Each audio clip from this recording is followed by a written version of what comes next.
राहुल देव जी, मैंने जनता के सामने देश, ये 10-10 दोनों के प्रोमिसेस हैं, जनता को डिसाइड करना पड़ेगा। मोदी पसंद है कि राहुल पसंद है, that is not more important.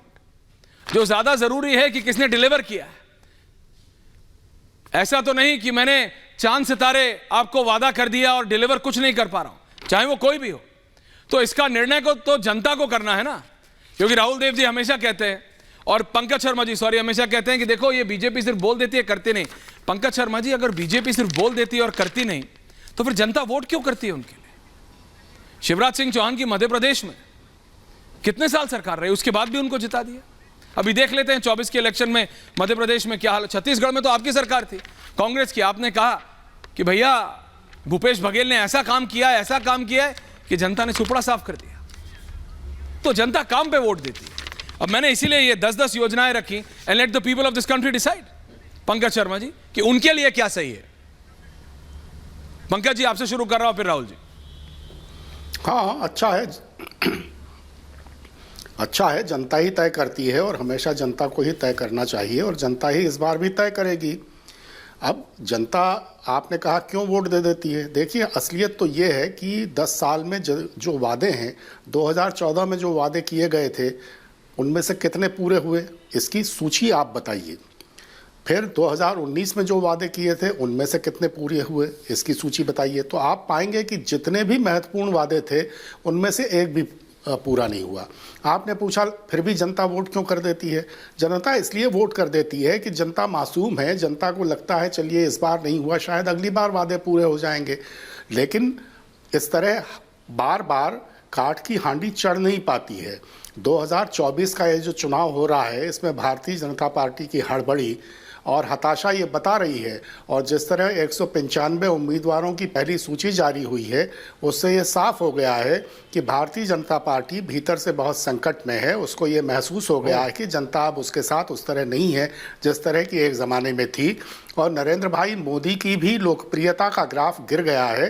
Narendra भाई मोदी अब उस स्थिति में नहीं है और इसका एहसास उनको खुद को है कि वो आपको ऐसा कब लगा, अपने चेहरे पर, नहीं, आपको ऐसा कब लगा जो लास्ट चेक हुआ ना, तो चुनाव जिता। Pankaj ji, it is not a debating contest. बात यह है कि आपको ऐसा कब लगा। You are a political analyst also, वरिष्ठ पत्रकार हैं, वो बात अलग है। मैं आपको कह देता हूं कि आप कांग्रेस की विचारधारा के बहुत करीब हैं, लेकिन मैं आपसे पूछ रहा हूं दादा, आपको ऐसा कब लगा?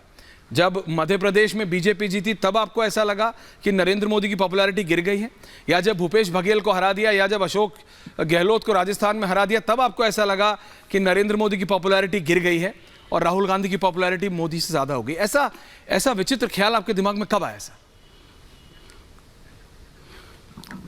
देखिए, मैं कहाँ कह रहा हूं कि राहुल गांधी की पॉपुलैरिटी तो किससे, भाई मोदी से ज्यादा हो गई है। आपने कहा कि मोदी की पॉपुलैरिटी कम हो गई, किससे कंपेयर? ये तो सामने है। अच्छा, जब आप जितनी लोकप्रियता का ग्राफ जहां था वहां अब नहीं है, जब आप अपने मुंह से कहने लगे कि आऊंगा तो मैं ही, तो इसका अर्थ क्या है?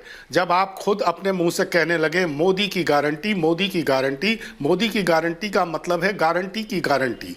जब आप ये कहने लगे कि आपने आह्वान किया, प्रधानमंत्री जी ने आह्वान किया कि हर मतदान केंद्र पर 370 अतिरिक्त वोट लाने हैं इस बार, बिना सोचे समझे आह्वान कर दिया। ये भी नहीं सोचा कि इसका मतलब क्या है। मैंने 2-3 दिन पहले आपके कार्यक्रम में इसको विस्तार से बताया भी था कि यह संभव ही नहीं है कि 370 वोट, 12 लाख मतदान केंद्रों पर 370 अतिरिक्त वोट का मतलब है 44 करोड़ अतिरिक्त वोट और 23 करोड़ पुराने वोट।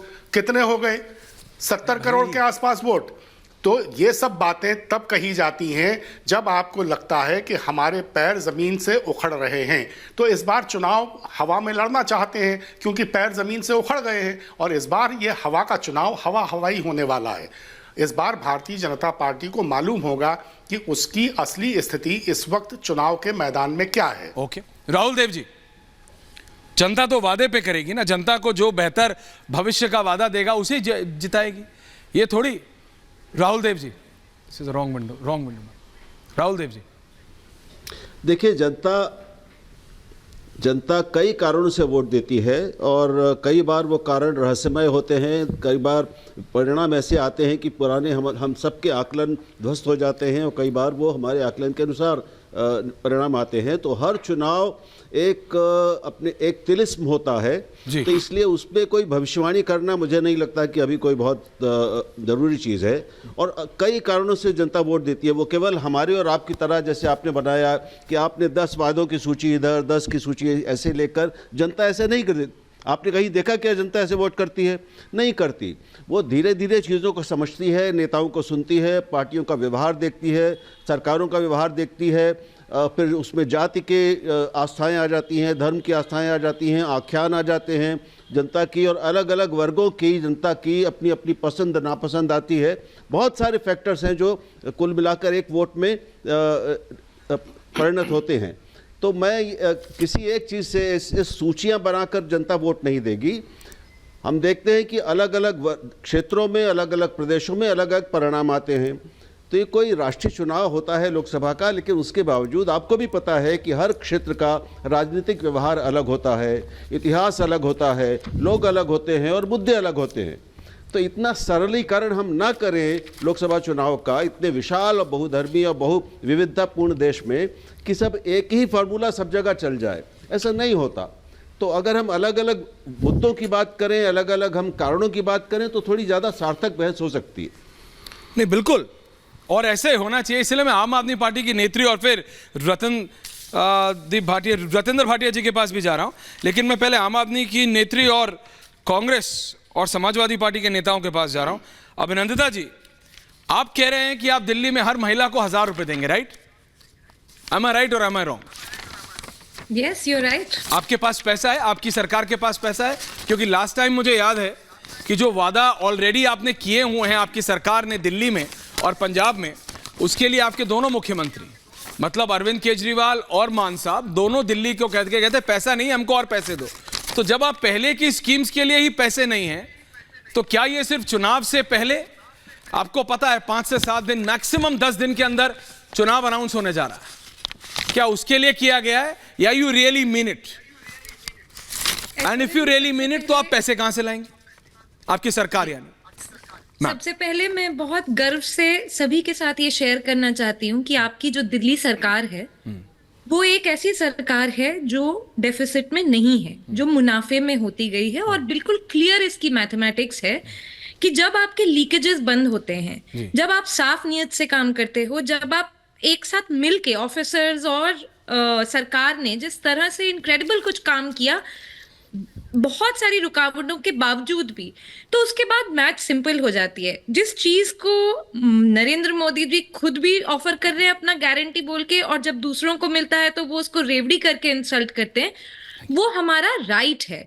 देखिए, विमेन को एम्पावरमेंट करने के लिए अभी क्या जरूरत है? उन्हें सक्षम बनाने की जरूरत है, उन्हें एक कॉन्फिडेंस देने की जरूरत है। और ये 1000 रुपए जो महिलाओं के लिए हैं, ये बहुत, they will go back a long way. अगर आपके घर में आपकी बेटी है जो आगे पढ़ना चाहती है, तो आप क्या करेंगे कि मेक श्योर करेंगे कि उसके पास कुछ अपना पैसा हो, कि उसे किसी के पास हाथ ना फैलाना पड़े, तो वो आगे बढ़ती जाएगी, तो वो आगे opportunities. No, Abhinandita ji, it sounds very good. तरह से है। और मैं मैथ्स आपको सिंपल बता रही हूं। प्लीज जरा गणित समझाइए, पैसे कहां से आएंगे? क्योंकि आपको फॉलो करते करते बीजेपी में नहीं, आप ही के साथी कांग्रेस ने आपको वन अपमैनशिप में, नहीं बस सुन लीजिए, आप ही की सरकार को वन अपमैनशिप करते हुए हिमाचल में कह दिया कि हम 500 रुपए ज्यादा यानी 1500 देंगे। जी, एक और बात ऐश्वर्या जी, ये बहुत जरूरी है बताना कि प्लीज बताइए सुधांशु जी। दिल्ली का आम आदमी पार्टी गवर्नमेंट, अरविंद केजरीवाल जी केंद्र सरकार से सिर्फ उसी का हिस्सा मांग रहे हैं कि हमारा जीएसटी तो दे दीजिए। दिल्ली वाले इतना हाई जीएसटी देते हैं, लेकिन दिल्ली को वापस अपना जीएसटी नहीं मिल पाता है। तो पैसे की कमी नहीं है, नियत की कमी है। मोदी जी चाहते तो अभी देश के सारे स्कूल अच्छे कर देते और महिलाओं के लिए भी बहुत कुछ कर देते, पर चाहते ही नहीं थे।